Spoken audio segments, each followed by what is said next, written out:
가끔 세찬이가 밤에 혼자 물건을 찾으러 내려갈 때가 있습니다.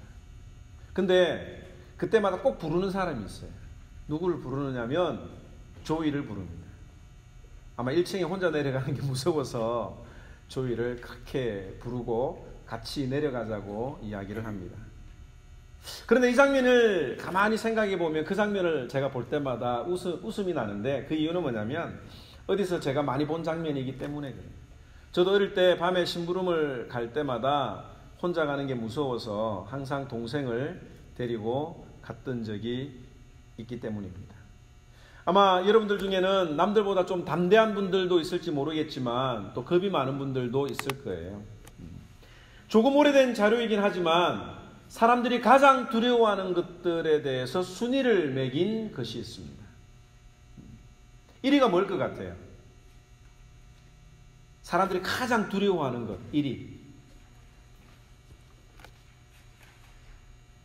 죽음이라고 우리가 생각을 할 수가 있죠. 그런데 1위가 뭐냐면 사람들 앞에서 말하는 것이라고 하는 통계가 나왔습니다. 2등이 높은 곳에 오르는 것, 고소공포증이죠. 그 다음에 세 번째가 곤충과 벌레, 네 번째가 금전적인 문제, 다섯 번째가 깊은 물에 빠지는 것, 그 다음에 침몰, 그리고 7위가 죽음이고, 여덟 번째가 비행이며, 아홉 번째가 외로움이고, 열 번째가 개라고 하는 통계가 나왔습니다.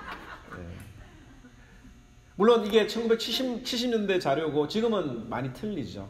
그런데 죽음이 1위라고 생각을 하는데 의외로 사람들이 앞에서 말하는 것이 두려움의 대상이라고 이야기를 합니다.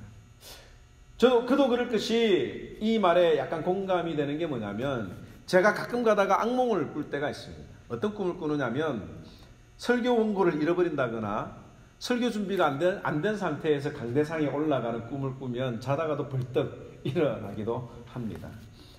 그런 그 내용을 보면 근거 없는 내용은 아닌 것 같아요. 오늘 이 본문은 교회사에 나타난 첫 박해에 관한 내용입니다. 베드로와 요한이 성전 미문에 앉아있는 안전뱅이를 고쳤습니다. 그리고 이 기적을 직접 본 사람들이 놀라서 솔로몬의 행각이라는 곳에 모여서 베드로와 요한을 주목해서 어떻게 해서 신기한 일을 벌였느냐라고 주목을 하자, 베드로가 우리 개인의 경건이나 능력으로 이 사람을 걷게 한 것처럼 주목하지 말라라고 하면서 예수 그리스도의 복음을 전했습니다. 그런데 베드로가 설교를 마치기도 전에 한 무리가 몰려들었습니다. 그래서 베드로와 요한의 입을 틀어막고 그들을 잡아가는 일이 오늘 본문에 보니까 일어나고 말았습니다. 이들을 잡으러 왔던 사람들이 누구였습니까? 대제사장들과 성전 맡은 자와 사두개인이었다고 성경은 이야기를 하고 있어요. 예수님 당시에 대제사장들과 또 그에게 충성을 했던 친인척들과 예루살렘의 부유한 귀족들은 모두가 다 사두개인들 출신이었습니다. 그러니까 이스라엘 사회의 상류층은 다 사두개인이라고 보시면 돼요. 그런데 이 사두개인들의 특징이 뭐냐면 육신의 부활과 죽음 이후의 심판에 대해서 믿지 않습니다. 그리고 천사의 존재도 믿지 않을 뿐만 아니라 메시아가 오신다라고 하는 것에 대해서는 전혀 관심을 가지지 않았던 사람입니다. 오로지 그들의 관심은, 이 사두개인들의 관심은 뭐냐면 어떻게 하면 내가 가지고 있는 이 정치적인 권력과 경제적인 부를 유지할 수 있을까라고 하는 것에 대해서 집중을 하고 거기에만 관심이 있었던 부류들이 바로 이 사두개인들이었는데, 이 사두개인들이 예수님을 죽였던 거예요. 왜냐하면 그들의 권력과 부가 집중이 되었고 자신의 기득권을 흔들어 놓으려고 하는 예수님을 볼 때 미운 틀이 박힌 것입니다. 그래서 나사렛 출신의 예수님을 죽였는데 다시 베드로가 갈릴리 촌놈들이 자신의 허락도 없이 성전 안에서 이 솔로몬의 행각에서 자신들이 제거한, 자신들이 죽였던 예수님이 부활했다라고 가르치니까 얼마나 황당했겠습니까? 뿐만 아니라 그 예수가 유대인들이 대망하는 메시아요, 마지막 날 만물을 심판하실 심판주라고 가르쳤기 때문에 그들은 사도들의 입을 급히 막아야만 했습니다. 그렇지 않으면 그들이 계속 설교를 하게 되면 자신들의 기득권을 지탱하던 권력에 큰 손상이 일어나기 때문에 그들을 저지했던 거죠. 그래서 그들은 이 복음을 전했던 사도들을 방해하고 핍박했습니다. 3절에 보니까 그들을 잡았습니다. 그리고 이튿날까지 가두었습니다. 7절에도 보면 사내들인 공회로 끌려가서 신문을 받았습니다. 17절에는 그들이 더 이상 민간에 복음을 전하지 못하도록 위협을 했습니다. 21절에 다시 그들을 위협하고 놓아준 장면이 오늘 이 사도행전 4장의 전체적인 내용입니다. 짧게 제가 요약을 했지만 이 상황이 쉬운 상황이 아니에요. 7절에 보면 대제사장 가문 사람과 사내들인 공의회 회원들이 사도들을 가운데 세우고 신문하는 장면이 나옵니다. 이 사내들인 공회라고 하는 것이 뭐냐면 유대인들의 최고 회의 기관이에요. 71명으로 구성된 이 제사장들과 서기관들과 장로들로 구성된 이 회의 기관으로서 당시 그 종교재판뿐만 아니라 형사재판까지도 담당을 했던 기관이 바로 이 사내들인 공회였습니다. 지금으로 말하면 국회에서 청문회를 한다든지 대법원에서 재판을 받는 그런 상황이라고 보시면 됩니다. 아무리 죄가 없어도 그런 어떤 위협적인 권위에 눌려서 얼마나 사람이 주눅이 들어서 말도 잘 못하고 그러겠습니까? 얼마 전까지 대제사장의 집안의 사람들도 무서워해서 주님을 3번이나 부인했던 베드로였다고 하는 것을 감안하면 이 상황이 지금 쉽지 않은 상황이에요. 아무리 죄가 없어도 법원에서 재판을 받으면 떨리지 않습니까? 그런데 이 베드로가 이 상황에서 담대했다고 이야기를 하고 있습니다. 13절에 보면 사내들인 공회원들이 베드로와 요한이 담대히 말하는 것을 보았다. 공회원들이 물었습니다. 도대체 무슨 권세와 누구의 이름으로 설교를 하느냐? 어떻게 복음을 전하느냐라고 물었을 때에 베드로는 담대하게 그들의 질문에 대답을 했다고 이야기를 하고 있습니다. 이 말씀을 듣는 여러분들에게 만약 이런 상황이 닥친다고 하면 어떻게 하시겠습니까? 지금도 우리가 유튜브를 보면 예수님 때문에 핍박을 받는 성도들의 모습을 쉽게 볼 수가 있습니다. 최근에 봤던 그 영상에는 한 인도에서 한 여성이 예수를 믿는다는 이유로 머리가 그냥 땅바닥에 내쳐지는 온 머리와 얼굴에서 피가 나는 그런 장면을 제가 보았습니다. 북한과 중국과 이슬람에서 예수를 믿는다라고 하는 건 아직까지도 목숨을 걸고 예수를 믿어야 되는 거잖아요. 우리는 평화시대를 살아가기 때문에 이런 걱정을 하지 않아도 되는 것이 행복하다고 말할 수 있지만 과연 이것이 하나님 편에서 행복한 것일까에 대해서 생각을 해봐야 합니다. 경제적인 관점에서 보면 우리가 행복하다고 할 수 있지요. 그런데 우리가 경제적으로 행복하면 행복할수록 얼마나 우리의 심령이 더욱더 메말라 가고 있습니까? 여러분들이 산상수훈에 나오는 그 복을 여러분들이 누리고 있습니까? 심령이 가난한 자는 복이 있나니. 여러분들이 가난함을 느끼세요? 여러분들의 심령에 정말 하나님 없이는 살 수 없다고 하는 그 갈급한 마음이 여러분들에게 있느냐 하는 겁니다. 인터넷 한 번만 클릭하면 유명한 목사님들의 설교를 많이 들을 수 있는 환경이지만 주님 없이는 살 수 없다라고 하는 그런 절박함이 우리에게 있느냐라고 하는 거죠. 여러분들이 여러분들의 연약함 때문에, 영적으로 굶주림 때문에, 영적인 갈급함 때문에 눈물을 흘려본 적이 언제입니까?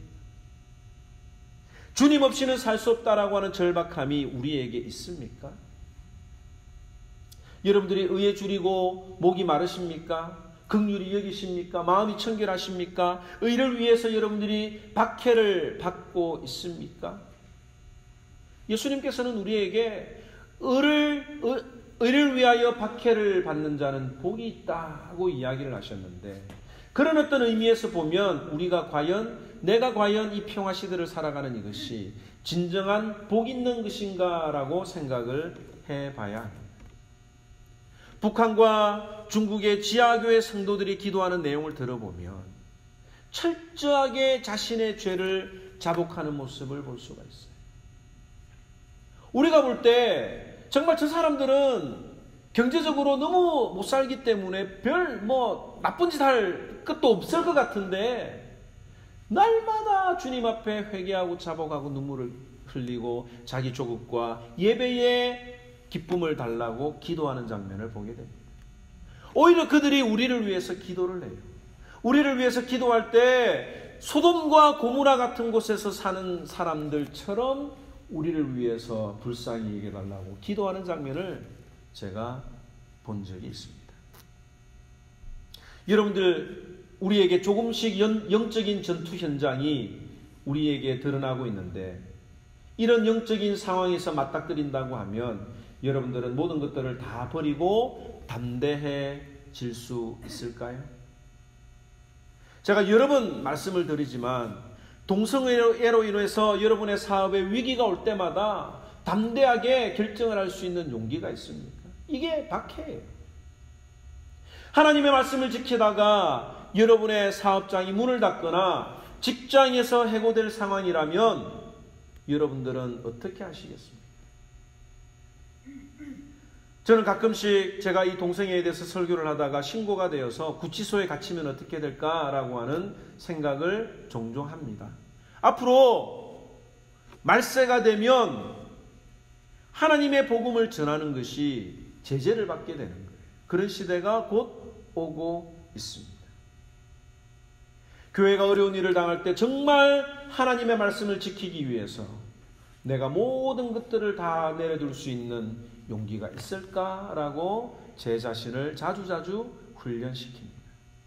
몇 주 전에 말씀드렸던 것처럼 뉴저지에 있는 필그림 교회가 120억이라 되는 그 건물을 다 내려두고 빈손으로 나왔던 그런 용기가, 그런 담대함이 우리에게 있는지 이 시간에 생각을 해봐야 합니다. 우리를 가장 두렵게 하는 것이 무엇인가? 하나님의 말씀인가? 아니면 돈인가? 우리는 이 교회사에서 나타난 박해를 너무 피상적으로 생각을 합니다. 그러나 하나님의 말씀을 지키기 위해서 날마다 내 자신이 죽어야 되는 그 순교에 대해서는 너무 쉽게 생각을 하는 거예요. 오늘 이 말씀을 통해서 나도 이런 상황에 맞닥뜨려진다면 어떻게 할까? 어떻게 해볼까라고 한 번이라도 생각한다면 이것이 여러분들에게 큰 적용이라고 생각을 합니다. 앞으로 그런 일들이 있을 때 나는 계속 평화로운 삶을 선택하겠다라고 생각하시는 분들은 죄송하지만 여러분들의 그 신앙에 대해서, 여러분들의 구원의 확신에 대해서 다시 한 번 더 생각해 봐야 할 것입니다. 두렵죠? 저에게도 그런 용기가 쉽게 생기지는 않을 것입니다. 그런데 주님을 다 버리고 도망갔던 제자들이 이렇게 담대할 수 있었던 이유가 무엇인지 우리는 이 말씀을 통해서 살펴보고 우리도 담대한 신앙인이 되기를 주님의 이름으로 축원합니다.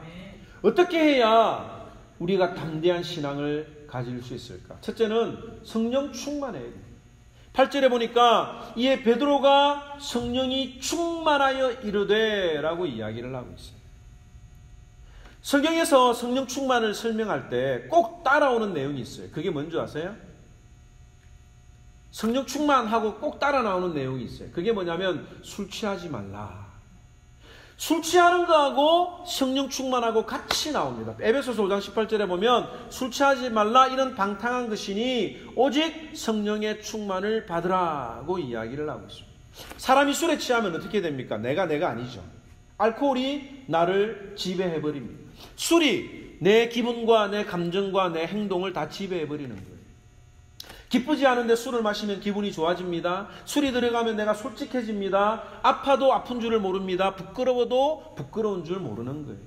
그래서 아무데나 자기도 하고 전봇대와 밤새도록 싸우기도 하고 평소에는 얌전한 사람이 고래고래 소리를 지르면서 온 동네가 떠나가도록 노래를 부르기도 합니다. 이 성령 충만이라고 하는 게 뭐냐? 내가 내 마음대로 하는 것이 아니라 성령님이 나를 주장하는 거예요. 평소에는 남들에게 말도 못하는 사람이 어느 순간 용기가 생겨서 복음을 전하는 겁니다. 성령님이 나를 용감하게 만드는 거예요. 평소에는 상상도 못했던 일들이 성령님이 함께 하시면 순종하게 되는 것이, 이것이 바로 성령 충만입니다. 베드로가 이 71명의 71명의 공회원들이 지켜보는 가운데 주눅들지 않고 대답할 수 있었던 것은 성령이 그에게 담대함을 주었을 뿐만 아니라 그에게 지혜도 주었다고 하는 사실이에요. 8절에서 11절 말씀에 보면, 백성의 관리들과 장로들아, 만일 병자에게 행한 착한 일에 대하여 이 사람이 어떻게 구원을 받았느냐고 오늘 우리에게 질문한다면, 너희와 모든 이스라엘 백성들은 알라. 너희가 십자가에 못 박고 하나님이 죽은 자 가운데서 살리신 나사렛 예수 그리스도의 이름으로 이 사람이 건강하게 되어 너희 앞에 섰느니라. 예수는 너희 건축자들의 버린 돌로서 집 모퉁이의 머릿돌이 되었느니라. 이 베드로는 이 상황에 대해서 담대하게 이야기했을 뿐만 아니라 그 질문에 대해서 지혜롭게 이야기를 했어요. 오늘 이 안진뱅이가 구원을 받은 것은 예수의 이름으로 된 것인데, 그 예수님은 너희가 버렸던 돌이었다. 그런데 그 버렸던 돌이었던 예수님이 집 모퉁이 돌, 주춧돌이 되었다고 대답을 하고 있습니다. 베드로는 예수님이 마태복음에서 시편 118편 22절을 인용해서 하셨던 말씀이 떠올랐던 거예요. 성령님이 베드로의 입을 열어서 어떻게 말을 해야 될지를 알려주었던 것입니다. 건축하는 사람이 이 집을 지으려고 돌을 찾아다니죠. 그런데 이 어느 한 돌을 주었습니다. 그런데 그 돌이 너무 볼품이었고 쓸모없는 것처럼 보여서 버려버렸어요. 그런데 하나님께서는 그 돌을 들어서 가장 중심이 되는 코너스톤, 집을 지을 때 가운데 놓고 그 다음에 양쪽으로 집을 짓잖아요. 그 가운데 있는 돌이 무너지면 집이 다 허물어지는 거예요. 그런데 하나님께서는 너희들이 버렸던 예수님을 하나님께서는 십자가의 구원의 중심으로 쓰셨다라고 이야기하는 이 다윗의 고백을 베드로가 이야기를 하게 된 것입니다. 여기서 건축자들은 누구를 이야기를 합니까? 당연히 베드로 앞에 앉아있는 유대교 지도자들이죠. 그들은 하나님 나라의 전문가들임을 자처했던 사람이었습니다.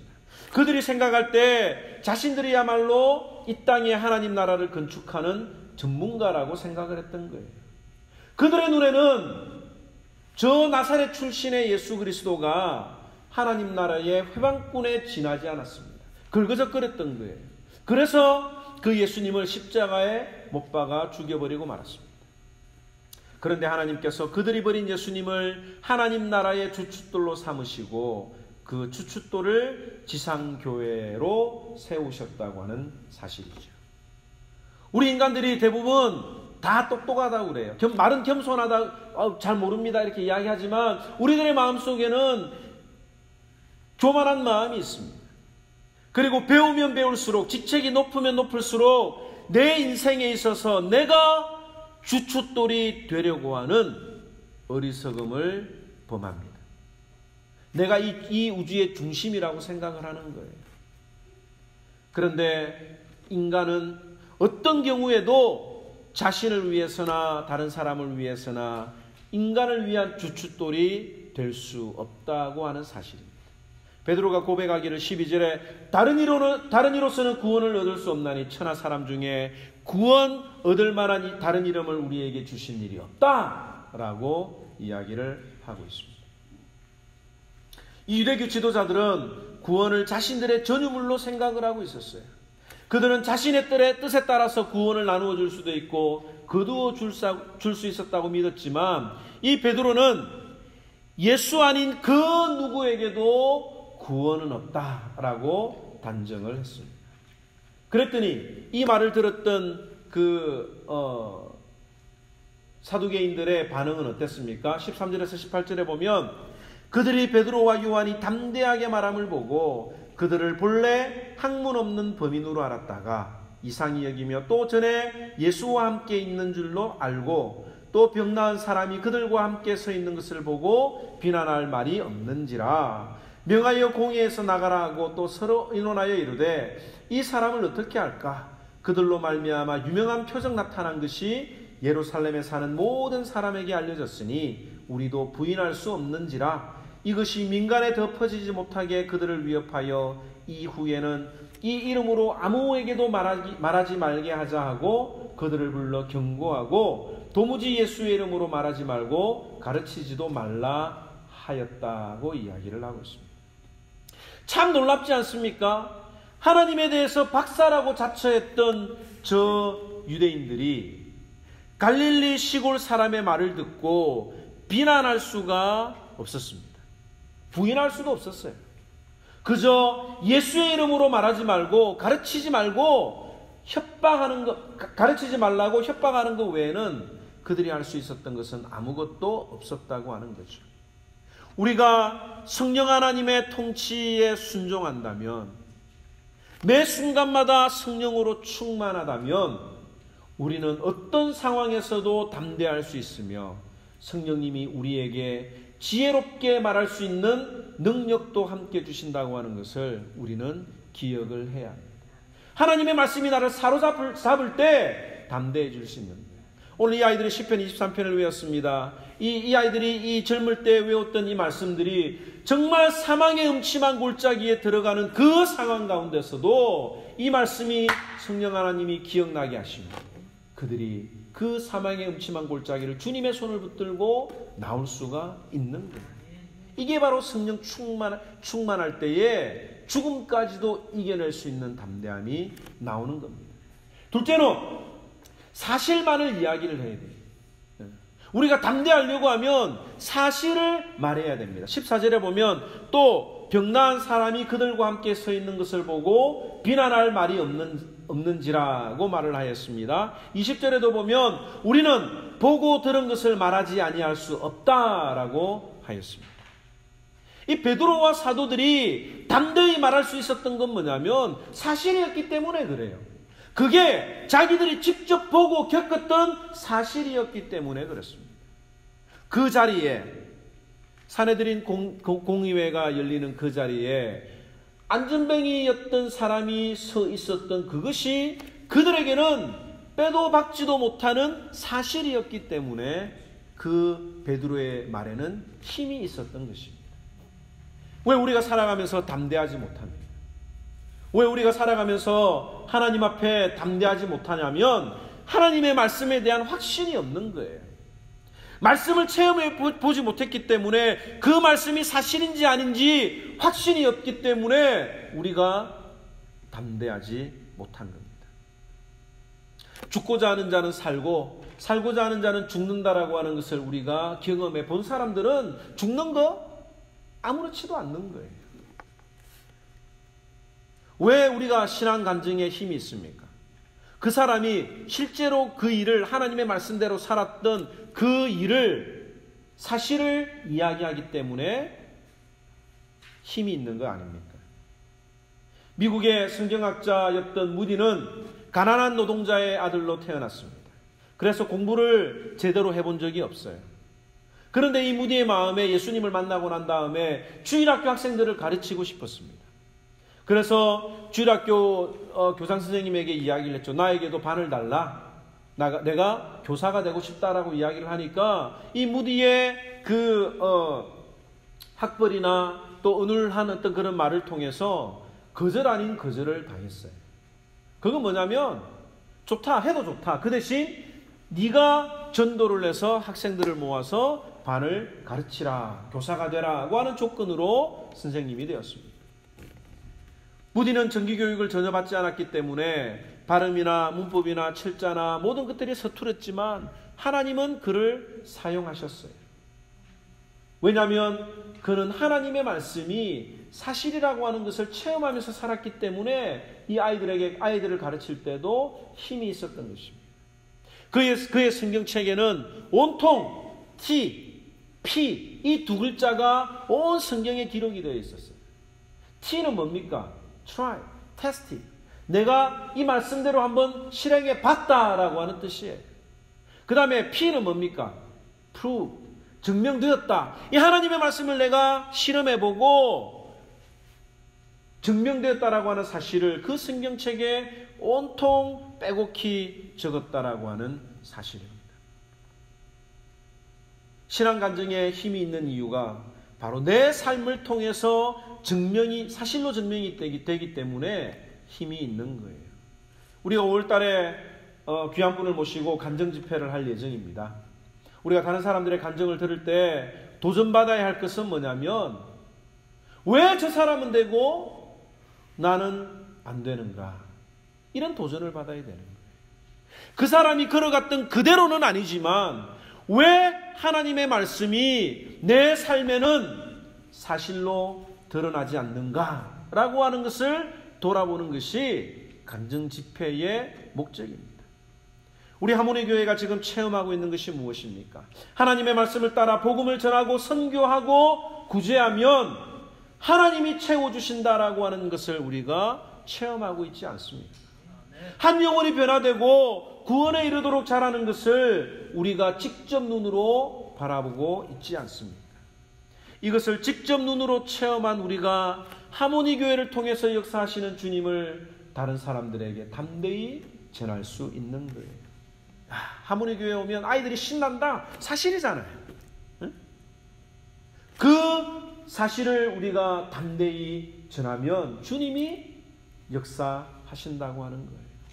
왜 우리에게 담대함이 없느냐? 우리가 하나님의 말씀이 사실인 것을 체험해보지 못했기 때문이라고 하는 겁니다. 셋째로 우리가 담대할 수 있는 방법은 잘 판단을 해야 됩니다. 19절 한번 봅시다. 19절에 보면 베드로와 요한이 대답하여 이르되 하나님 앞에서 너희의 말을 듣는 것이 하나님의 말씀을 듣는 것보다 옳은가 판단하라고 이야기를 하고 있습니다. 사두개인들이 베드로와 요한을 협박했습니다. 그런데 그들이 사두개인들의 꾀임에 넘어가지 않고 담대하게 거절할 수 있었던 이유는 뭐냐면 무엇이 옳은지 잘 판단했기 때문에 그래요. 성령이 충만하면 하나님이 우리에게 바른 판단력을 주십니다. 누구를 무서워해야 되고 누구를 두려워해야 되는지를 보게 하시는 거예요. 그런데 우리의 눈이 어두워지면 하나님보다도 세상의 것들, 돈을, 건강을, 가족을 더 무서워하고 두려워합니다. 사탄이 우리의 자녀나 우리의 가족을 볼모로 삼아서 위협할 때도 있습니다. 우리의 사업장을 통해서 위협하고 흔들어 놓을 때도 있지요. 그래서 우리가 바른 판단을 하지 못하도록 겁을 줍니다. 그러나 사람의 생명을 주관하는 분이 하나님이라고 하는 사실을 잘 분별하면 우리는 담대해질 수가 있는 거예요. 늘 기억해야 되는 것이 우리의 몸은 죽여도 영혼은 능히 죽이지 못하는 자들을 두려워하지 말고 오직 몸과 영혼을 능히 지옥에 멸하시는 자를 두려워하라고 하는 이 마태복음 10장 28절의 말씀이 진리라고 하는 사실을 잘 판단해야 우리의 마음속에 두려움이 사라지는 거예요. 여러분들 아무리 우리가 귀하게 생각하고 소중하게 생각하는 것이라도 하나님 앞에서는 정말 아무것도 아니라고 하는 사실을 잘 판단하지 못하면 늘 우리가 넘어지고 쓰러지는 거예요. 넷째로 기도해야 됩니다. 기도해야 됩니다. 24절에서 30절에 나오는 내용은 뭐냐면 이 베드로와 사도들이 함께 기도한 내용이 기록이 되어 있어요. 그들이 풀려나서 사도들이 있는 곳으로 가서 그동안에 어떤 일이 있었는지를 이야기를 하고 함께 모여서 기도하는 장면이 나옵니다. 그들의 기도의 내용을 간단하게 요약을 하면 유대교 지도자들의 위협을 굽어 살펴달라고 하는 것이며 하나님의 말씀을 담대히 전할 수 있게 해달라고 하는 것이었습니다. 또 예수님의 이름으로 표적과 기사가 나타나게 해달라고 하는 기도를 했습니다. 여기서 우리가 하나 배워야 되는 내용이 있어요. 이들이 기도할 때 자신의 환경과 상황이 바뀌어 바뀌게 해달라고 기도한 것이 아니라고 하는 사실이에요. 사도들은 기도 후에도 여전히 가난했고 여전히 핍박과 위협이 그들을 기다리고 있었습니다. 기도하기 전이나 기도 후에나 그들이 처한 상황은 똑같았습니다. 변하지 않았습니다. 그러나 기도를 통해서 그들이 받은 응답은 무엇입니까? 그들이 변화됩니다. 사람이 무서워서 주님을 배신했던 베드로와 제자들이 기도할 때에 성령의 사람들이 되었습니다. 우리가 하나님 앞에 기도를 할 때 가장 큰 기도의 응답은 뭐냐면 상황이나 환경이 풀어지는 것보다는 그리 아니하실지라도 그 상황을 뚫고 나갈 수 있는 믿음을, 담대함을 받는 것이 가장 큰 기도 응답이라고 하는 것을 우리가 기억을 해야 합니다.